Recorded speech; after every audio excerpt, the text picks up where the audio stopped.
Queridíssimo telespectador, bem-vindo a mais um programa Tribuna Jovem que você assiste aqui na TV Assembleia SP. Começar o nosso programa, uma salva de palmas para nossa plateia e mais palmas ainda para esse sortudo no meio desse harém. Dá uma olhada, como é que você chama? Bruno. Quem é que é, Bruno? Você vai fazer biotecnologia? Cadê o microfone? Dá o microfone pro Bruno aí. Dá o microfone pro Bruno. Você vai fazer biotecnologia e tá nesse harém, é isso? Tua mãe tá te vendo agora? Não sei. Você tem que avisar, tem que avisar, porque depois, você nunca mais vai ter uma chance dessa. Mas você assiste a TV Assembleia no digital aberto, 61.2, na NET é o canal 7 e na Vivo é o canal 9. O nosso entrevistado de hoje é uma figura muito querida, é filho de um ex-deputado muito importante, muito querido, e está debutando na Assembleia Legislativa e começou com o pé direito. Aqui no Tribuna Jovem, Marcos Vignoli, seja bem-vindo. Obrigado, Valtinho Abrão, obrigado aí a todos que assistem a gente aqui pela TV Assembleia, nossa plateia Você jovem. Viu que beleza? Aqui. Eu tô com inveja do biotecnólogo. Eu tô quase ali. com a idade deles. Que idade você tem? Eu tô com 32. Novo, tô um poxa, pouquinho mais velho novo. PSDB. PSDB, iniciando o mandato aqui, mas já militando há muito tempo aí na política. Antes de começar o programa, a gente estava falando, você trabalhava, obrigado, Soró, você trabalhava com o Floriano. Trabalhei com o Floriano Pesa. Que legal, o Floriano esteve aqui com a gente. Que legal, que legal. O Floriano também é um jovem. Também é um jovem, há mais tempo, né? O Floriano com essa história de jovem e judeu não me convence. Ele vai levando. Ele vai levando, mas tudo bem, toca o pau. Você trabalhou com ele lá? Trabalhei, a convite do governador Geraldo Alckmin, eu fui diretor do projeto Viva Leite. Puxa, que legal. Um projeto que é o maior projeto da América Latina de segurança alimentar, né? São 15 litros de leite por mês para crianças de baixa renda, principalmente. Atendia quantas famílias? São 500 mil famílias no estado de São Paulo. 500 mil famílias no estado de São Paulo? Um projeto importante, vem desde a época do nosso governador Mário Covas, então é um projeto que já alimentou muita gente de criança que hoje está crescida graças ao Viva Leite. Que importante, né? Que muito importante. E me conta uma coisa, como é que está sendo aos 32 anos ser um deputado estadual de quase 70 mil votos? Pois é, começando um trabalho, a expectativa era grande de poder assumir o mandato, eu acompanhei os 4 mandatos do meu pai como deputado. Foram 4, né? Foram 4. Depois ele foi prefeito de Catanduva. Certo. Né? E ao mesmo tempo que eu tive a minha militância, fui da União Estadual dos Estudantes, da União Nacional dos Estudantes. Foi lá que você conheceu o Demétrios? Filma o Demétrios. O Demétrios com o cabelinho do Snoopy aí. Não sei quem inventou esse cabelo, acho que veio só para me fazer inveja. É isso, Demétrios? Demétrios é um amigo nosso de longa data, está com você lá. Demétrios está comigo, é um grande amigo desde o movimento estudantil, né? E o movimento estudantil que forma a maioria dos líderes do país, desde o nosso governador e senador hoje José Serra, tem a tradição de formar a turma lá pela UE e pela UNE. Então, você participou de todos esses movimentos? Participei dos movimentos e participo até hoje, tenho relação até hoje.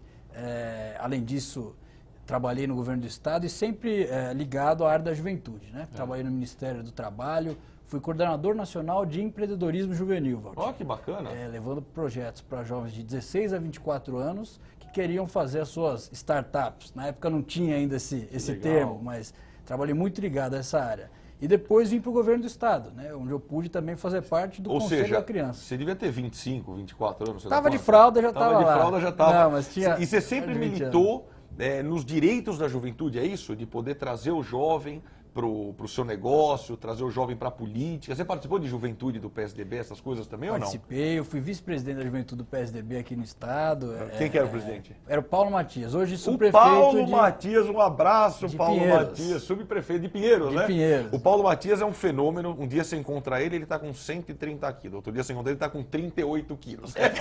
Eu nunca, o Paulo Matias, que bom, que legal. É verdade. Você foi vice dele? Eu fui vice do Paulo. Que legal. E depois passamos o bastão para a geração seguinte, aí, que é ainda amiga nossa até hoje. Mas também... Quem que é hoje? Hoje eu não sei. Hoje chama Vitor Ferreira. Vitor Ferreira. É o presidente estadual da juventude do PSDB. Legal. E nós estivemos juntos até no fim de semana na Bienal de Cultura da UNE. Certo. Você continua convivendo. Dessa vez eu fui de palestrante lá. Olha então, que legal, hein? Você é lá de bandeira, de bagulho, agora vai de palestrante. Fui de convidado. Perguntas na plateia, a hora que quiser, vocês me interrompem aqui e podem ficar à vontade. Agora me fala uma coisa, a tua expectativa, primeiro mandato, primeiro mês foi de recesso, né? Você tomou posse. Você mesmo com 70 mil votos, isso é um erro do sistema eleitoral, que eu critico toda vez, mesmo com 70 mil votos, era o quarto suplente. Aí entrou o Gilson em Franca, um abraço, Gilson, tô te aguardando. O Gilson, toda vez que me encontra, ele faz assim: quanto você calça?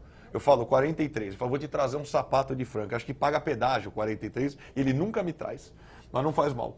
Aí entrou o Dilador em Araçatuba, que também era suplente. Exatamente. Orlando Morando. Orlando Morando nos deve uma visita, que era deputado aqui da casa, prometeu vir no Tribuna Jovem, que é prefeito de São Bernardo agora. E o Luiz Fernando Jundiaí. O Luiz Fernando, prefeito de Jundiaí. O Luiz Fernando eu não conheço, é prefeito de Jundiaí agora. Isso, era deputado aqui na casa. E aí você assumiu o FU agora. Agora eu assumi. Bom, me preparei a vida inteira para isso. Eu imagino. Você viveu isso, né? Com o teu isso. pai, o teu dia a dia, a vida pública, Exatamente, exatamente. Vivi desde muito cedo. Também tenho minhas atividades privadas, sou empresário, né? Do ramo De que setor? de telecomunicações. De telecomunicações? Eu trabalho com rádio. Que legal. Então, lá em Catanduva. Lá em Catanduva. E o time lá, tá firme ou não? Tá firme, tá indo bem. Vamos ver se sobe esse ano. Tá na A3, mas tá vai na bem, A3. vai bem. O Grêmio Catanduvense. Grêmio Catanduvense, é isso aí. E me fala uma coisa, o teu mandato, ele vai seguir que linha, que direção? Você é saúde, a educação, as leis que você quer propor, além de fiscalizar o executivo e as emendas para Catanduva e região, qual é o teu sentimento? São leis, são aprimorar leis, em que direção? Olha, Valtinho, primeiro, um deputado hoje em mandato tem que levar em consideração o que aconteceu com o país nos últimos anos. Exatamente, né? O descrédito, as atrocidades que acontecem no cenário, principalmente no cenário nacional, na política. Né? Então a postura de um deputado com a maior transparência possível, diálogo com a sociedade, né? Gabinetes de portas abertas, respeito ao dinheiro público, procurar gastar o mínimo possível de recursos públicos para poder, afinal é o dinheiro que as pessoas pagam dos impostos, e as pessoas já estão saturadas com tudo que tem que pagar, vendo tudo que acontece no dia a dia do país. Então, deixar esse compromisso meu. Em paralelo, eu tenho uma atuação muito forte na área social, como eu tive lá com o Floriano, nas mais diversas vertentes aí do social, na defesa do SUAS, né? Na defesa do direito das pessoas. O que é o SUAS? O SUAS é o Sistema Único de Assistência Social. Tá, ok. É que pela sigla... Que ainda engatinha no Brasil, né? Sim, ainda... Tem muita gente em vulnerabilidade social, muita né? gente. O Floriano deu uma aula aqui pra gente de morador de rua, de dependente químico. O Floriano, São números... o Floriano é mestre nisso e eu pude fazer parte lá dessa equipe, desse time de técnicos, né? O Estado de São Paulo é muito bem servido de técnicos na área, né? Nós temos ainda, o governador costuma falar que São Paulo não deixa ninguém para trás, né? Então tem toda uma política voltada para a população de maior vulnerabilidade, que é quem mais precisa do Estado. Né? Claro. Então, meu mandato primeiro é para essa população. Né? Eu tenho também os temas de juventude numa pauta muito forte, pretendo trazer aqui, formar uma frente parlamentar de defesa do estudante, né? Eu entendo que nós temos você vai montar essa frente parlamentar? Vou Poxa, propor, que boa notícia. porque nós temos aí um debate muito grande na área da educação como um todo, mas eu queria ter um foco maior na defesa do estudante. Quer dizer, o que eles têm para falar... Exatamente. Chamar a sociedade civil organizada para isso e um dos projetos meus vai ser essa frente aí de que legal. Boa notícia. Tem uma pergunta na plateia. Qual que é teu nome? Meu nome é Gabriela. Gabriela. Eu queria saber... Já que você sempre apoiou os movimentos estudantis, fez parte, foi vice-presidente do Movimento Jovem, queria saber a sua opinião sobre as ocupações nas escolas. Olha, primeiro o direito das manifestações, tanto aqui na casa quanto em qualquer lugar. São legítimos, São né? legítimos e são Sem fundamentais. quebradeira, são legítimos. Exatamente. Né? Com quebradeira é outra coisa. Exatamente. Já fiz muito também, né? Me lembro de tantas lutas em que a universidade, os alunos tinham dificuldade para poder fazer a rematrícula, a gente ia lá e ficava na catraca, enfim, negociava com a reitoria, já fiz muito isso. Eu acho que quando a luta é legítima, é fundamental a manifestação. Agora, ocupação, ela tem que ter um porquê dela, né? Então, cada caso é um caso. Uma ocupação numa escola, se ali... os estudantes estão perdendo algum direito do Estado, e daí eu digo do Estado... É uma maneira de chamar atenção, sem é dúvida, super legítimo, prefeitura, Estado ou governo federal. Agora, uma ocupação para barrar um Enem, por exemplo, eu sou contra. Eu acho que ali está prejudicando o direito dos outros estudantes naquele momento, né? O nosso direito vai até onde começa o dos Exatamente. outros, né? Então eu sou a favor das manifestações, desde que elas tenham legitimidade e que respeitam o Estado de Direito. Muito boa pergunta. Tem mais Obrigado. pergunta aí na plateia? O sortudo. Vai, sortudo. Olha lá. Queria Tua saber- pergunta é curta e você já tá com muita moral pro meu gosto desse programa. Vai, fala. Queria saber a sua opinião sobre a reforma do ensino médio. Olha, inclusive, tocando no assunto, o Felipe Sigolo, que também deve Cadê ser... o Felipe? Está no MEC, Tá no MEC? participando dessa reforma. Mas ele foi adjunto do Floriano. E daí o Felipe foi convidado para ir ao MEC e hoje ele está como secretário adjunto executivo lá do MEC, fazendo parte dessa reforma. Eu acho fundamental. Eu defendo sempre a escola em tempo integral. Eu acho que isso vem desde o Darcy Ribeiro lá atrás, que é um pouco aí da minha matriz ideológica. E eu acredito que a reforma hoje educacional do país é mais que necessária, é fundamental. Nós temos aí todo um currículo que é apresentado para as escolas que está defasado, e eu acho que essa nova abordagem é fundamental. Mas também é fundamental que o governo tenha um diálogo com os estudantes, um diálogo também com as famílias, para poder fazer essa reforma mais democrática possível. Essa frente que você falou em defesa do estudante, ela tem como objetivo contemplar também os jovens que querem ter voz e vez e poder levar sua mensagem para o governador. Ou seja, antes só chamava a atenção do poder público se ocupasse escola, ocupasse a Assembleia Legislativa e assim por diante. Essa é a verdade. Exatamente. Isso é muito claro para os deputados todos que vêm aqui, concordam. Isso é claro. Quando começa a quebrar, quando começa a ocupar a escola e atrapalhar Enem, aí virou zona. Não estamos falando em zona, estamos falando em manifestação legítima. O seu mandato vai nessa direção? Exatamente. Vai ao encontro disso? Exatamente. Eu acredito que até pela relação que eu tenho com as entidades Você é militante de no movimento meio, né? estudantil e das mais diversas matrizes ideológicas, eu acredito que é fundamental criar um canal permanente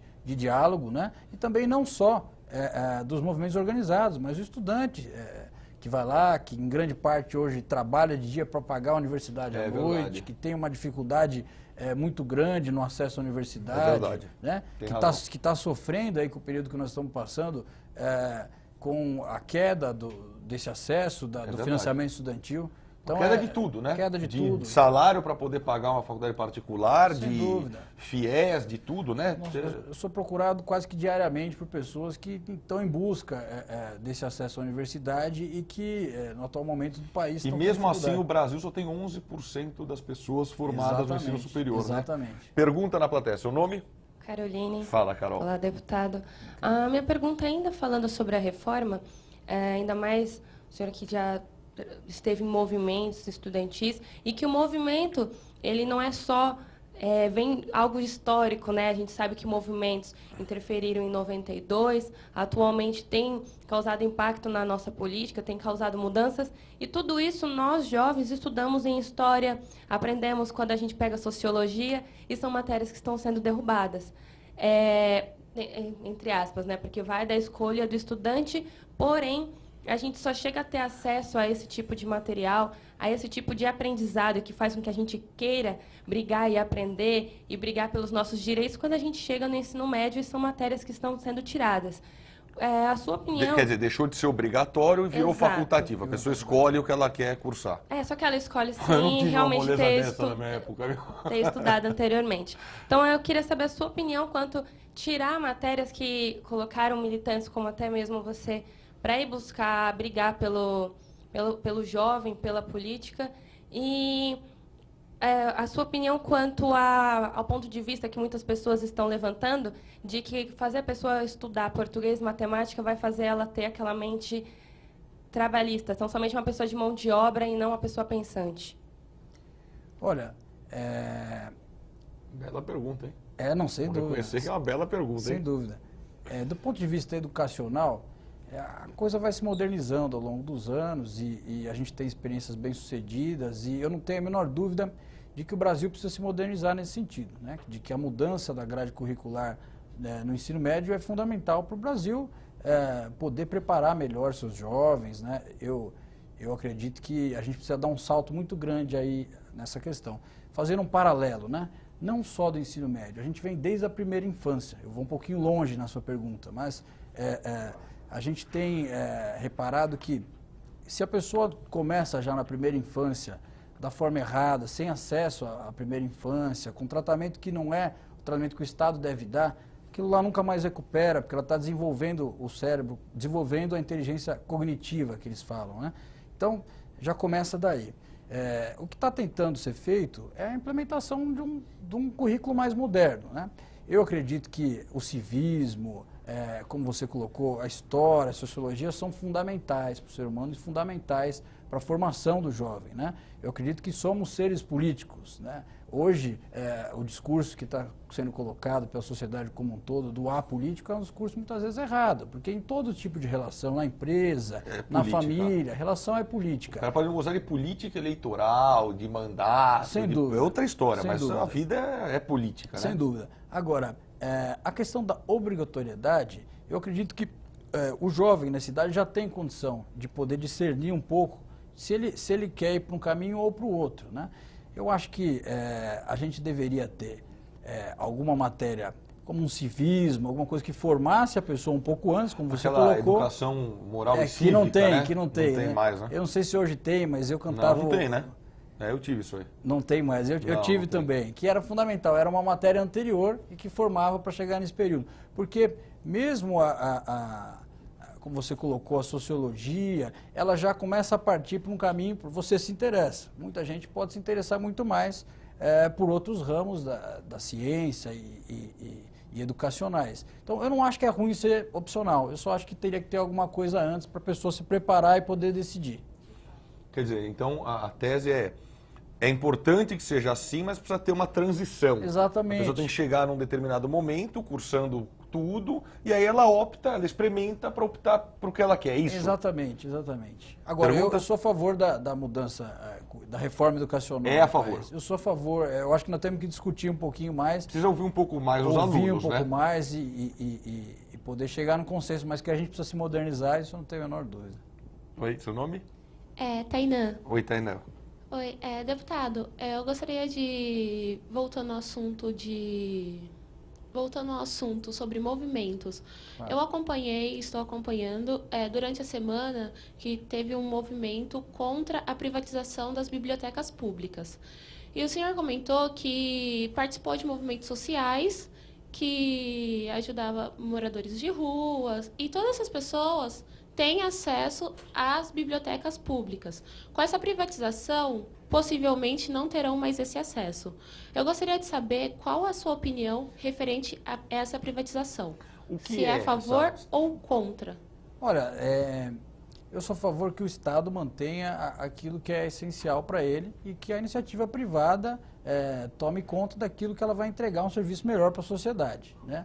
A gente não pode ser nem muito duro de um lado e nem muito duro do outro. O que a gente quer é que os resultados cheguem para a população com o melhor serviço possível, né? O que está acontecendo com esse movimento todo que aconteceu desde Mas o objetivo é privatização ou é concessão das Então, bibliotecas? O que é? É É diferente, é né? isso que a gente tem que discutir.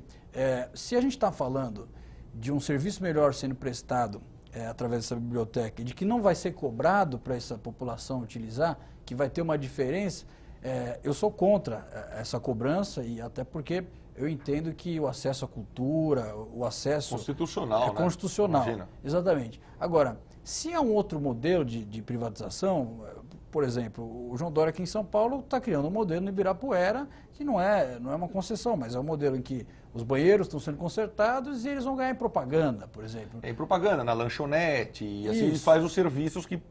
mas a pessoa não vai pagar para entrar no parque, né? É uma E atrocidade. eu acredito que na biblioteca também não, por isso que eu fiz um paralelo. Eu sou contra se tiver que pagar e que restringe o acesso às pessoas. Mas eu duvido que tenha que pagar e restringe o acesso. Deixa de ser biblioteca Exatamente. pública. Ao mesmo tempo que eu sou a favor se melhorar a qualidade da biblioteca para a população como um todo.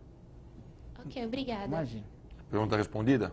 Respondida. Então, se for de graça, o deputado tá junto. Se tiver que pagar, vai ter porrada no plenário. Exatamente. Você já percebeu, né? Pode me procurar aqui. Pode deixar, Mas obrigada. mas é engraçado Obrigado. como a juventude está muito atenta, Sem né? dúvida. Eu não lembro do meu tempo de ter alguma... Eu estudei em colégio particular, depois estudei em colégio público por merecimento, né? Meu pai achava que eu não merecia, não valia uma mensalidade e acho que ele não errou. Mas aí, em cima disso, eu não lembro. Eu lembro que a gente fazia festa, conseguimos construir a biblioteca lá no colégio, chama Colégio Matão, lá na Casa Verde, já faz tanto tempo. Legal. Mas a gente não tinha movimentos para fora da escola, tinha movimentos dentro da escola, né? De festas para gerar recursos e coisas mais. Mas é impressionante como, acho que as redes sociais também ajudam, né? Sim. Como a juventude hoje está atenta à qualidade de ensino, ao modelo, ao que é servido na merenda, ao que eles pretendem na reforma e como eles cobram firme, né? E acho que o seu mandato, se eu estou entendendo, vai ser a grande porta aberta para que o jovem possa vir, né, com um grupo da escola, trazer suas demandas e assim por diante. Mais uma pergunta. Oi, eu de novo, sem querer ser repetitiva, já sendo, eu quero voltar ao assunto da reforma das matérias. E assim, eu estou no 3º ensino médio. Em 2016 eu fiz o Enem como treineira e principalmente no primeiro dia, em história, geografia e português, caíram muitas perguntas e muitas questões que abrangiam filosofia e sociologia feitas, assim, não perguntas, como você acha, perguntas que você só vai saber se você estudou as matérias.